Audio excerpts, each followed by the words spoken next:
Ummata Budaa ummata ummatuma akkamisi qota wal nyaatu dhiisa timee nyaata makaa nuti nyaata nyaata chaayinaa sheekumaa sheekaraadaan na dura bahuu fi nyaata chaayinaa nyaata afaan chaayinaa isaa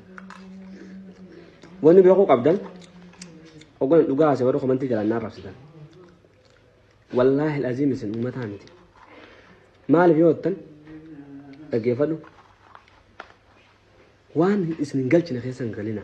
nama rabsuuf hin jirina namni maaliif dubbata jaa Oromoon ni bareedneet kabalballaan dilli kumarti Oromiyaa keessar kantuuni dilli sumarti Oromiyaa keessar Itoophiyaan tun ajaa'ibdi waan gizee ni beelonne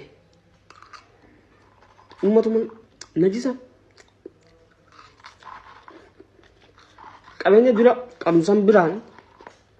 ni beelonne ettanii hoggoo afuttan isinitti hin dhagamu